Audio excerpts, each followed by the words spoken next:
Richard, Rick, Ricky.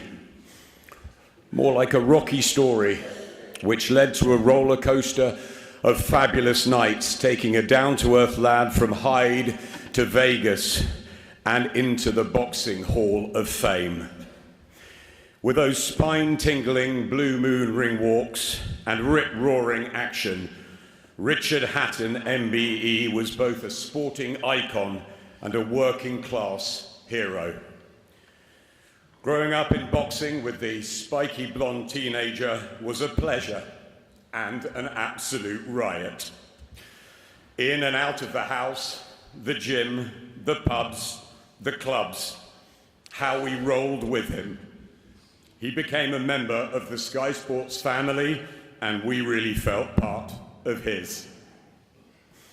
He never ever turned down an interview or a photo, and his wicked humour made him even more infectious to be around. Ricky Hatton. His love of KFC, not UFC, 15-week training camps, 12 rounds war, 12 to 15 pints of Guinness. Once upon a time, Richard was not good enough to play for his beloved Manchester City. He was an absolutely shocking carpet fitter. But boy, could he fight. Ray and Carol were at boxing shows everywhere, bringing both Richard and Matthew through the toughest of sports. With our brilliant cameraman Caney, many an evening we had at the Hatton household. Even when Rick moved out, he'd always chuck us his front door keys. Make a brew, he said. Make yourself at home. Nothing was a problem.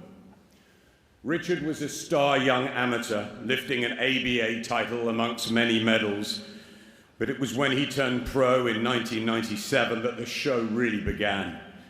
Trainer Billy Graham told us he was the most talented youngster he'd ever seen, and promoter Frank Warren was then to guide him expertly to major honours. There was Billy's infamous body belt, along with Bobby Rimmer, Kerry Kays, Mick Williamson, Paul Speak, of course, and a support from a cast of fellow fighters, Stephen Bell, Paul Smith, Matt Macklin, and many others, including, of course, his own brother Matthew. Even Jamie Moore and Anthony Farnell always seemed to be near, both United fans and largely in other gyms, but they all loved Ricky. Frank and Sky were there from his debut in Widnes, and I remember him driving me around a few weeks later in an old banger. I asked him if he thought he would ever change when success came. He said, "Adam, whatever belts I win, just take them all off me if people think I'm too big for my boots." Ricky was at his happiest playing darts down the local with his mates like the Duck.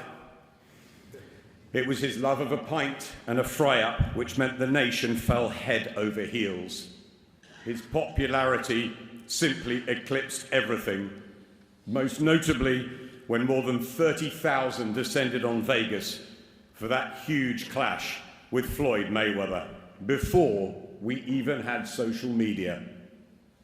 The Hitman's mix of technical ability, aggression, and lethal body shots lit up boxing. Yes, he could get badly cut, like in his British title win against Jonathan Thaxton, but this just added to the appeal, and he got out of trouble with those venomous attacks, which meant increasing crowds and huge events. Ricky turned the Manchester arena behind us into his fortress, and he united this city. Which other Blue could have had Wayne Rooney carrying the belts? Liam and Noel did. Half of Corrie wanted to. Half of Manchester, you, me. We all craved being ringside, and for that night after. Ricky also inspired generations to come. I've seen them both here today. Anthony Crolla, Dalton Smith, and others watched as kids high in the stands on Hatton fight nights. And we all remember the early hours of June the 5th, 2005, when Ricky dethroned Kostya Tszyu, forcing the pound-for-pound king to retire after 11 pulsating rounds and lifting the world light welterweight title, etched in fighting folklore forever. Rick promised me he'd be at my wedding the week later, and with Tenerife parties planned, I had my doubts. But of course he was there. And I'm sure many of you will have similar personal moments and memories looking through all the unprecedented outpouring of love. An American venture against Luis Collazo gave Ricky world titles in 2 weights. And after that stunning KO of Jose Luis Castillo, the hitman was unbeaten in 43 when he met Mayweather in a fight for the ages. The build-up was insane. The fans drunk Vegas dry, but the defeat rained hard on Ricky. Rick felt he'd let you all down. And that breaks my heart, because he was an incredible fighter who won 45 times with 32 knockouts on some of the biggest stages. Ricky took the defeats to Mayweather and Manny Pacquiao hard, and he was open about his mental health struggles.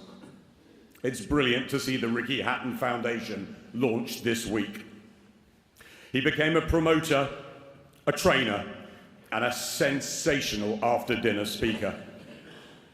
Rick was so generous in giving of his time to family, to friends, support to charity, and guiding young fighters, particularly his own son, Campbell. And it is Campbell we think of. Jennifer's beloved daughters, Millie and Fern, granddaughter, Lila, all the family, Carol, Ray, Matthew, Jenna, Jack, I know, all of everyone's family. We stand by you all today, all of us, and going forwards. Ricky Hatton's memory and legacy will live on through each of us. A warrior and a legend. And no, my friend, you never changed, and that's rare. Ricky was always Ricky, relatable and liked by anyone and everyone, the people's champion. I will forever love him, his fights, his friendship, his fun, his adoration of life. We all will. What a ride it was. There is and only ever will be one Ricky Hatton.